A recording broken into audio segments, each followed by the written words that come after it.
L'Iran est Good fort. evening and Tu welcome to the sais, l'Iran nightly vient news. d'aveugler l'aviation américaine dans le Golfe Persique.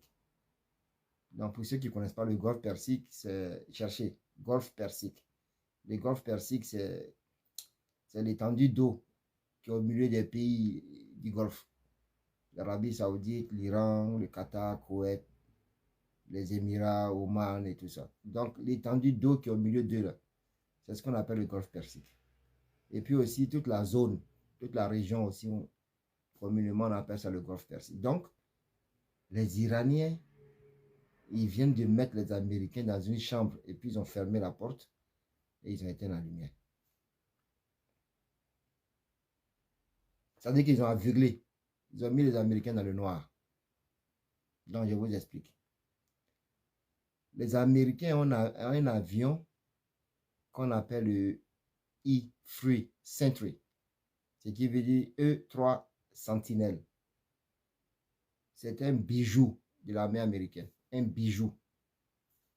Cet avion-là, ce n'est pas un avion comme les autres. Lui, il ne lance pas les bombes. Lui, c'est le cerveau de tout le système. C'est le système même nerveux central de toute la puissance aérienne américaine.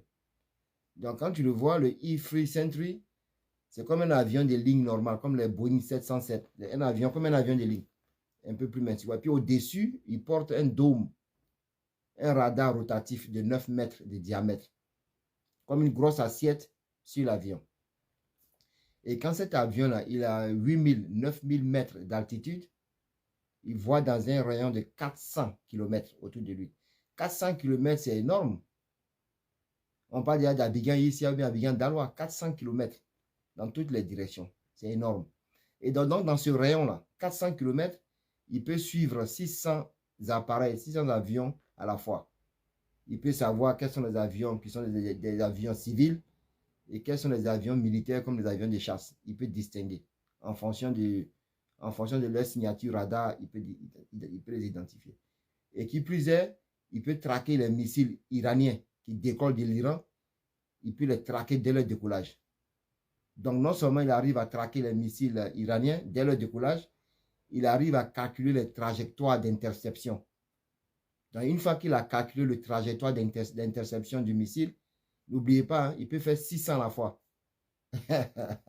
Donc, dès qu'il a traqué ça, qu'il a eu les données là, il donne les données là en temps réel aux pilotes des F-35, F-15, F-16, aux pilotes des B-1. Quand vous entendez B, ce sont les bombardiers. Donc, les B-1 et puis les C-1. Et ce sont généralement les ravitailleurs. Donc, c'est pour cela que le E-3, ce n'est pas simplement un avion de soutien.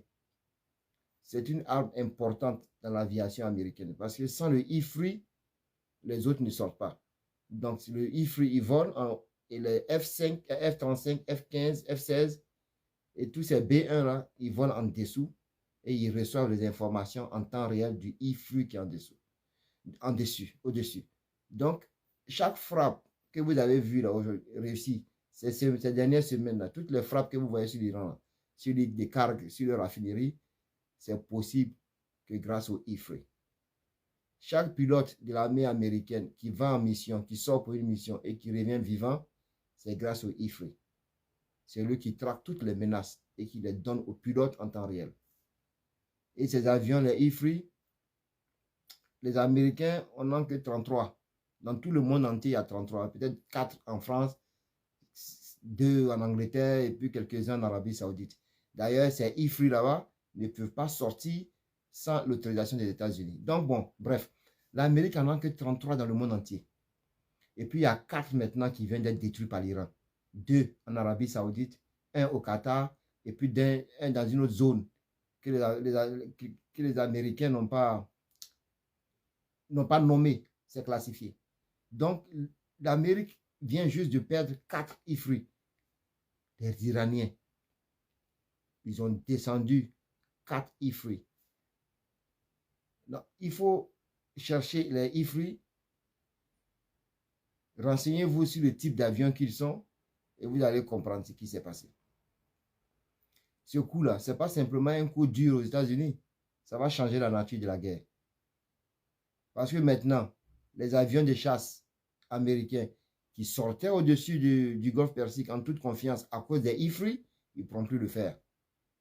Il n'y a pas beaucoup d'exemplaires dans le monde. Donc ça rend en cause, ça complique la stratégie américaine. Mais les Iraniens, un peuple qui est là depuis 2700 ans, et puis il est toujours debout. Pourquoi il est debout?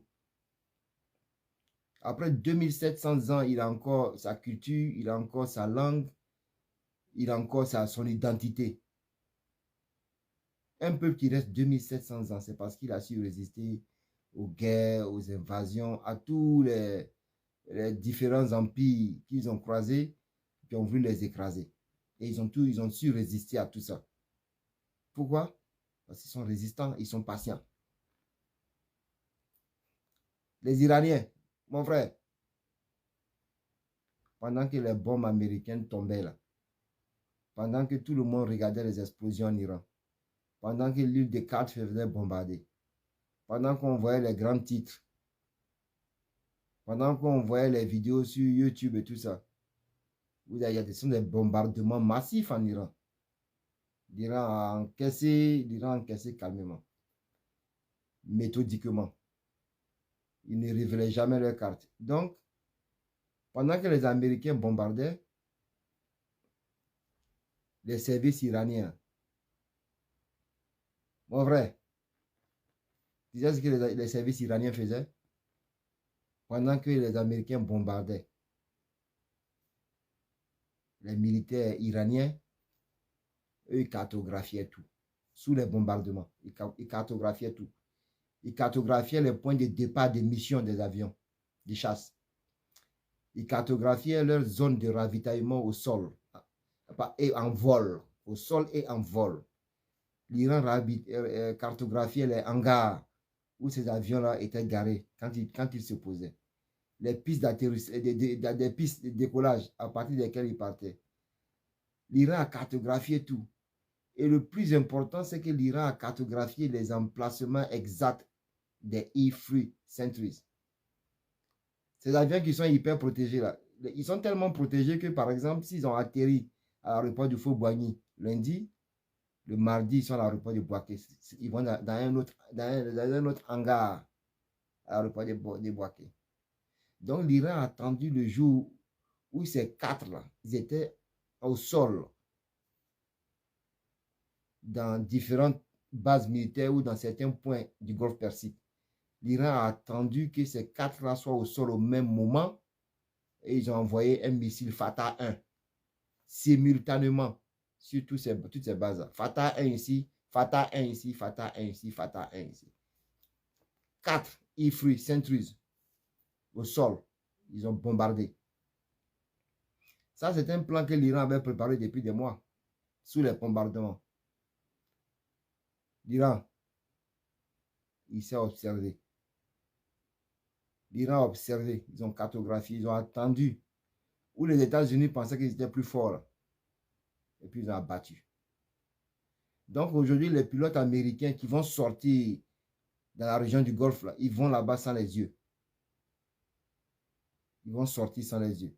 L'Iran a gagné à peu près au moins 4 à 5 minutes supplémentaires. Et dans ce genre de guerre, quand tu as 4 minutes, tu as une éternité. Ce qui veut dire que maintenant, la défense iranienne a plus de temps pour intercepter, a plus de temps pour sortir, a plus de temps pour réagir. Donc, je vous conseille de vous renseigner sur le E-Free. Et vous allez voir ce que ça coûte aux États-Unis d'en avoir perdu 4. Le fait d'avoir perdu 4, ça va leur coûter beaucoup en vie et puis en avion. Parce que maintenant, le F-35 devant les Iraniens n'a plus sa furtivité. Ils ont démonté le F-35. Ils ont tapé au 3 ou 4 C1 déjà. Et là, maintenant, ils viennent de taper 4 E3. Ça, c'est énorme. Donc, l'Iran a démontré que l'armée américaine qui se croyait intouchable peut en fait être touchée. Donc, la question que les gens se posent maintenant, dans tous les centres de décision des États-Unis, comment on appelle ça, des centres de décision de l'OTAN dans certains pays de l'Union européenne. Il y a une question qui se pose aujourd'hui dans toutes les salles de briefing du Pentagone. Il y a une question qui se pose. Si l'Iran a pu trouver et détruire 4 E3, si l'Iran a pu trouver et détruire 4 E3 Sentries, non seulement trouver, mais les frapper avec une telle précision. Si l'Iran a pu faire ça, quelle autre faille que l'Iran sait sur nous que l'Iran cache encore? Donc, voici la question qui se pose. Le IFRI, rappelez-vous, s'il n'y a pas de IFRI au-dessus, il n'y a pas de F-35, F-16, F-15, les B1, les C1. Ils ne sont pas là. Parce que c'est le IFRI qui est au-dessus. C'est lui qui cartographie la zone. C'est lui qui identifie tous les dangers. Et en temps réel, il passe les informations aux avions qui sont en bas. Donc, si les avions qui sont en bas sont prêts de se faire shooter par un missile iranien, c'est le IFRI qui est en dessous, qui voit le missile iranien arriver dès son décollage. Celui-là, il a averti et puis il peut tourner et peut repartir. Maintenant, si tu n'as pas de IFRI, tu ne vois pas facilement les missiles qui arrivent. Donc, ça va changer carrément la nature de la guerre. Donc, l'Iran vient de frapper un coup fort en abattant. Parce que des fois, quand on frappe les coups qui sont stratégiques, ce n'est pas les explosions qui déterminent l'importance du coup qui a été donné. Le IFRI, je pense que c'est un coup encore plus important pour moi que le coup qu'ils ont porté au F-35. Le F-35 aura un impact direct sur les combats. Et le F-35, le fait que l'Iran a démonté sa furtivité, le F-35 sera un coup dur pour les États-Unis parce que toute l'industrie américaine et étrangère qui convoitait le F-35 à cause de son haut niveau de furtivité, ils ne vont plus l'acheter. Parce que tout le monde le voulait parce qu'il était furtif. On ne pouvait pas le voir. Maintenant, l'Iran vient de démonter sa furtivité. Donc, tous les contrats qui ont été passés vont partir à l'eau et les F-35 ne vont plus sortir avec la même confiance qu'ils avaient. Mais le IFRI, c'est le patron. C'est lui le cerveau. Toutes les prouesses du F-35, des F-15 et F-16, ils sont possibles grâce au IFRI. Et le IFRI est parti. Les Iraniens, ils sont patients. Inch'Allah, ils ne vont pas perdre.